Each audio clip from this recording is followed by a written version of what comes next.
สบายดีทุกท่านขับเจเองโจนัสจัตสอนใน 2JN เนาะค่ะรถเราเมื่อนี้มีรถอีกหนึ่งคันมานำเสนอเนาะเป็นดุลพิเศษ Isuzu D-Max X Series ถ่ายปี24น้ำใสเสหาเนาะสภาพซัมเมอร์หนึ่งเลยคันนี้เนาะงามๆเดิมๆสีเดิมสีดำเดิมเบิดคันเนาะโซมหนาไม่ๆแบบนี้หาอยากสุดๆปุ่มสตาร์ทแอร์หลังเดี๋ยวพาทุกท่านไปรับชมกันสบายดีทุกท่านเมื่อนี้ทั้งสองเขาเอง JN เนาะค่ะรถเราขับเจเองผู้รีวิวโจนัสจัตสอนเมื่อนี้มีรถคำว่าไม้มานำเสนอเป็นดุลพิเศษ Isuzu D-Max X Series เนาะสภาพซัมเมอร์หนึ่งเนาะถ่ายปี24น้ำใสเสหาคันนี้สวยๆงามๆสีเริ่มเบิดคันเลยทุกท่านเลยสีดำจะเป็นสีอีกสีหนึ่งสีงามเนาะสดผ่อนเทิร์นได้เป็นเดือนเป็นปีได้สบายเนาะส่วนนี้มีโปรพิเศษของแจกของแถมหลายอย่างว่าจะเป็นตู้เย็นเนาะหรือว่าจะเป็นเดือกเอาตู้ซักผ้าประกันไฟขาทางเทคนิคขึ้นปกขึ้นป้ายเนาะวงเขาหมอแรงเนาะแต่ก็ยังมีอีกหลายอย่างทุกท่านเงินเติมหนุนน้ำมันพาคนมาซื้อมาขายมีค่าแนะนำให้ขั้น1,155,000 กิบโทรก่อนทุกครั้งเด้อทุกท่านเด้อเก่า733ตัว67เก่าเนาะราคาเต็มคันนี้ถืออยู่1,220,000 บาทเจ้ามาเบิ่งรถจริงๆก็สามารถโอ้ร่มกันได้ตอนกันได้เดี๋ยวพาทุกท่านไปเบิ่งรถข้างในก็ได้ไป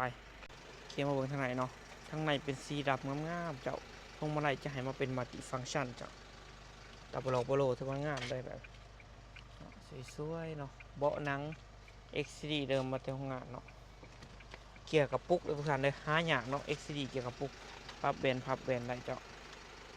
ทางหลังก็จะมีแอร์รางแบบนี้เย็นสะดวกสบายมีดังโพงเทิงเพลานเนาะเป็นแบบออปชั่นเต็มแบบนี้เนาะหรูหรางามเนาะพวงมาลัยจะให้มาเป็นมัลติฟังก์ชันปุ่มสตาร์ทกับแจรีโมทเด้อเกียร์กับปุ๊ก6 สปีดประหยัดน้ำมันสุดๆสำหรับ Isuzu D-Max เนาะเป็นอีกรุ่นยนต์บ้านเฮาเดี๋ยวนี้นิยมที่สุดแหละเพราะราคาถือกว่าดีโว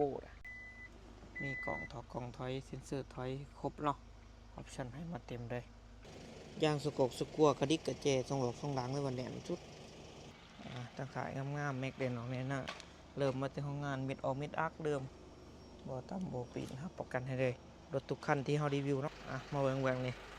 งามๆสะอาดสะอ้างเนาะลูลาสไตล์ X Series Isuzu D-Max ประหยัดน้ำมันตาบล็อกโลเนาะสำหรับเศร้าหัวเศร้าสวนเศร้าขาเศร้าคายแนะนำเลยขี่คักขี่ดีอะไรหาง่ายราคาถือกว่าพวกโตโยต้าเนาะมองนี่ถือกว่าพวกรีโวเด้อถ่ายปี24น้ำใสเสหาเนาะได้แบรนด์เนาะถ่ายปี24น้ำใสเสหาเด้อใส่มิดออกมิดอาร์คนี่เดิมทุกจุดทุกบอลนะครับประกันเลยลดราคานี้เนาะหัวต่ำหัวปีแน่นอนแต่มาเบิ่งข้างในของจักรข้างในของเครื่องประหยัดน้ำมันสุดๆจากคันเก่าหัวน็อตเบอร์ท่านไหนแก้ได้มาคันออกคันในสภาพเดิมเบิดเลยเนาะหัวน็อตโบตำโบปีนจุดมิดอาร์คต่างๆจากของงานเบิดเนาะคันออกคันหมอฟืนหมอไฟเนาะประกันให้เลยโบตำโบปีนแน่นอนเจ้าจักรนิ่มๆแน่นๆดอยเนาะฝากไปเติมทุกท่านเด้อสำหรับท่านใดที่อยากไล่ Isuzu D-Max ปี24น้ำใสหาสีดำงามๆสีเดิมแบบนี้แนะนำเลยคันนี้เจ้าเนาะสดผ่อนเทิร์นไหลเป็นเดือนเป็นปีได้สบายเจ้าราคาเต็มคันนี้ถืออยู่1,220,000 บาทมาเบิ่งรถตัวจริงกับสมาร์ทโอร่มกันไหลต่อรองกันไหลรถอยู่ปากเซ่เด้อทุกท่านเด้อเนาะสวยๆงามๆเลยใครมาก่อนโทรกันทุกครั้งเก่า733ตัว67เก่าเนาะฝากติดตามทุกทาง JN เอาข่าวรถเราข่าวพระเจ้าเองจุนัทจะสอนขอขอบใจทางไหนๆเจอกัน